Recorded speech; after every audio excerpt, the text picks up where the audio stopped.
Assalamualaikum warahmatullahi wabarakatuh. Perkenalkan, nama saya Alfi Uzainia, MPM 719710374, Prodi Pendidikan IPA, Fakultas Keguruan dan Ilmu Pendidikan di Universitas Wiraraja 2020.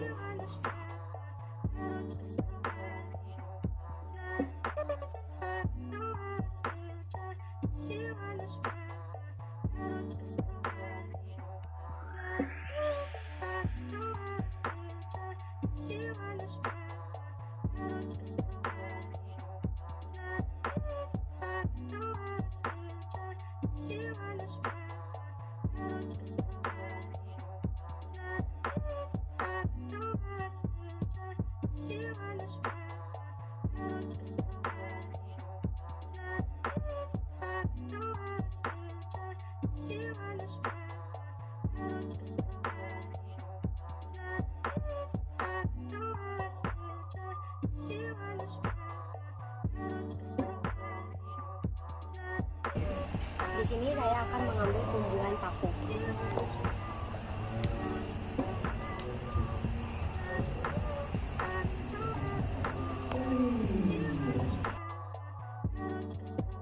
Saya akan mengambil bekas batu.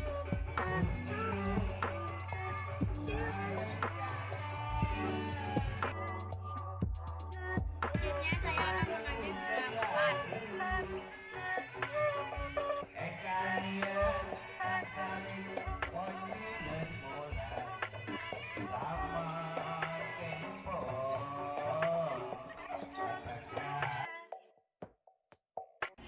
Selanjutnya saya akan mengambil lumut.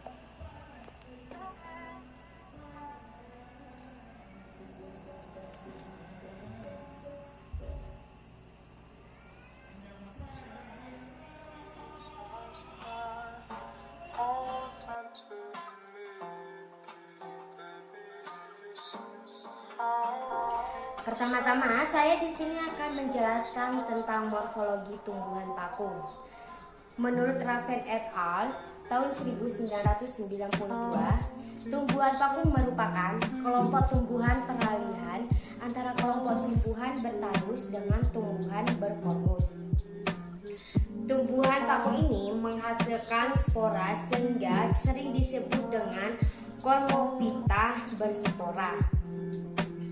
Tumbuhan paku tergolong tumbuhan yang kurang mendapatkan perhatian, namun sebenarnya tumbuhan ini mempunyai arti yang penting, antara lain di bidang kesehatan sebagai antioksidan, antibakteri, anti tumor, dan anti kanker. Di bidang lingkungan berperan sebagai indikator polusi udara dan hiperakumulator logam berbahaya, serta di bidang ekologi berperan sebagai penahan erosi menurut Kodashima et al. Tahun 1996. Tumbuhan paku termasuk dalam kelompok tumbuhan tingkat rendah, seperti halnya lumut dan fungi.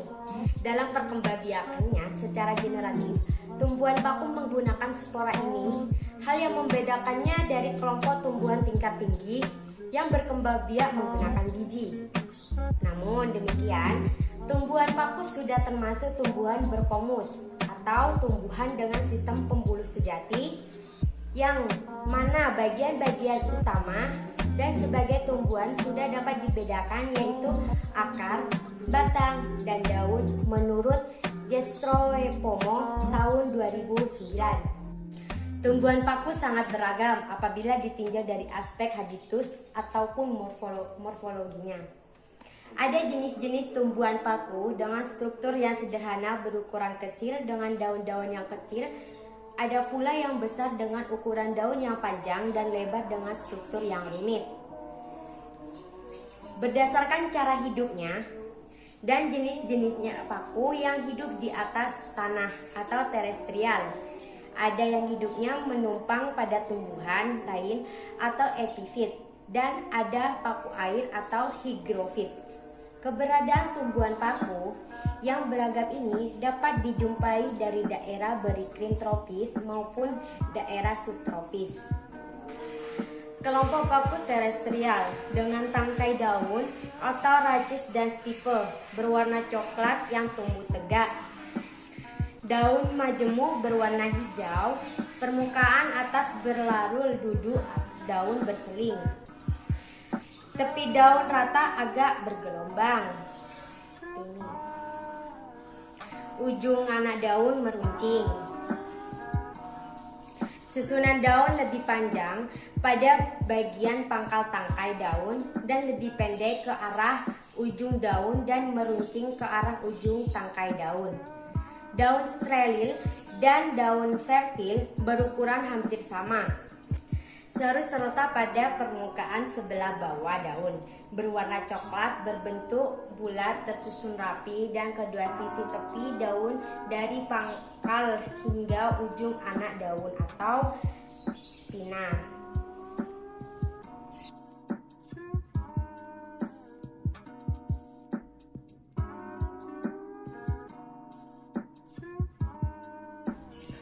Selanjutnya saya akan menjelaskan tentang bunga sepatu.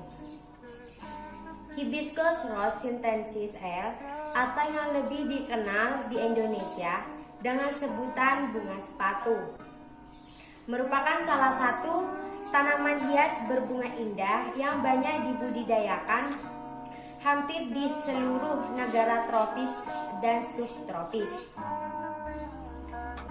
Keindahan yang dimiliki oleh bunga Hibiscus rose sinensis L atau bunga sepatu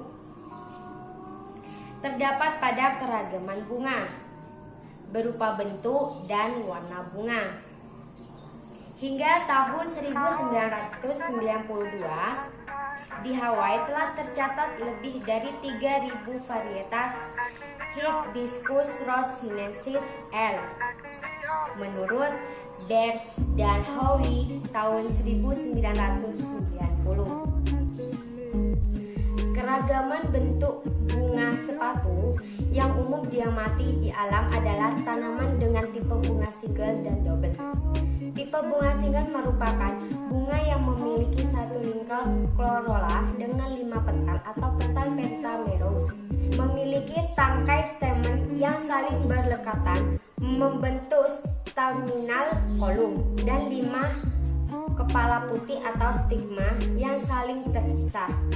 Tipe bunga double tidak hanya terdiri dari satu lingkar petal pentamerous, namun memiliki petal tambahan atau stamen petaloid dengan jumlah bervariasi.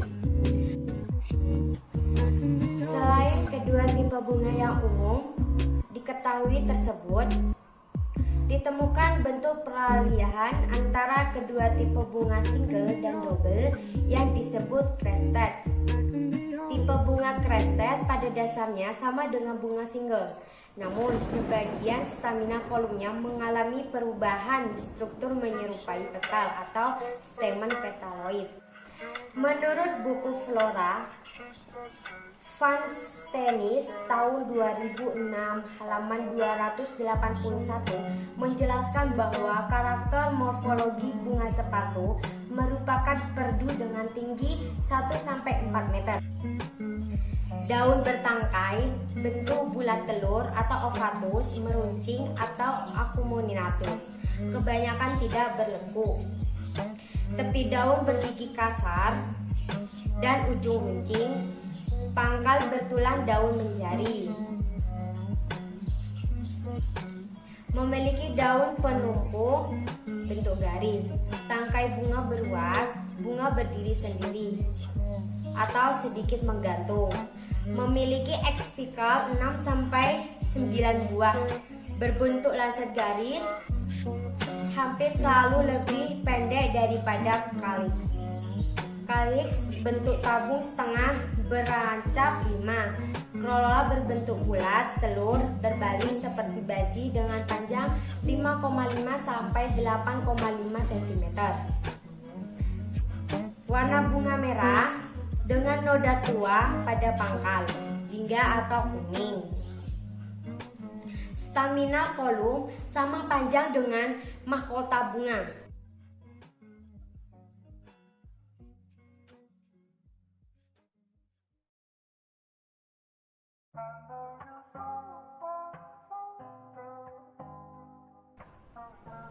Selanjutnya saya akan menjelaskan tentang morfologi bunga mawar yang disebut Rosa sp.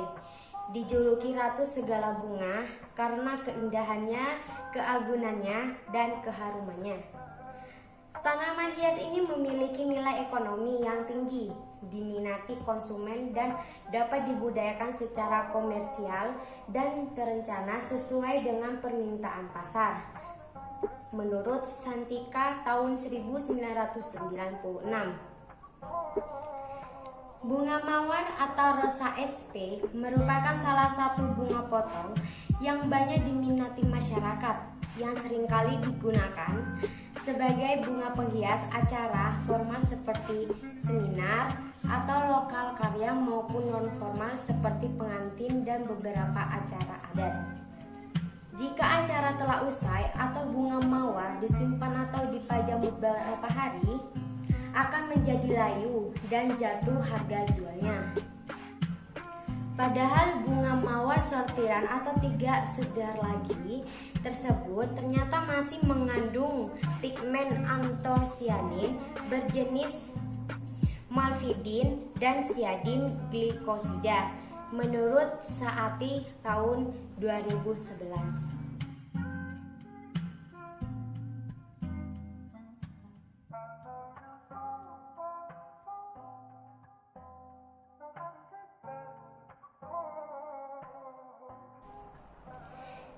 Dan terakhir, saya akan menjelaskan tentang morfologi lumut atau Hyophila javanica yang ditemukan pada area penelitian dengan suhu 21 sampai 28 derajat Celcius.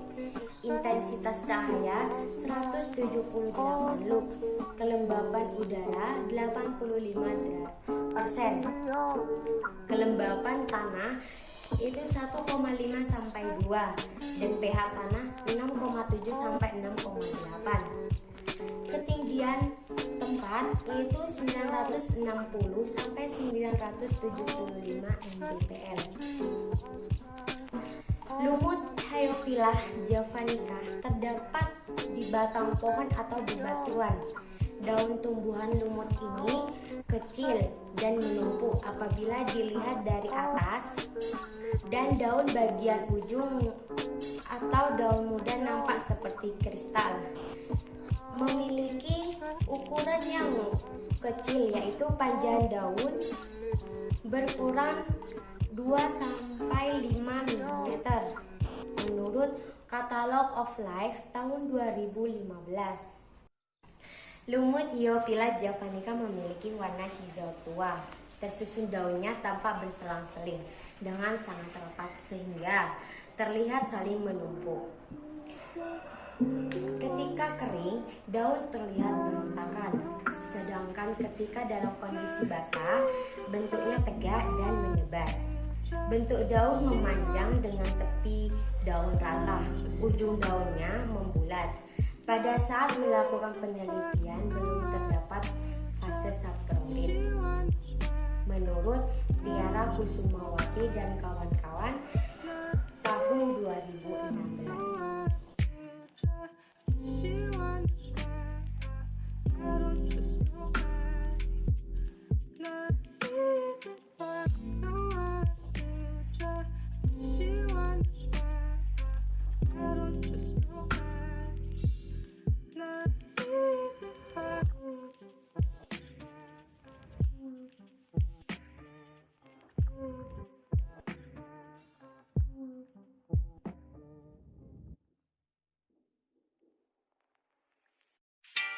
Is it too much to ask for?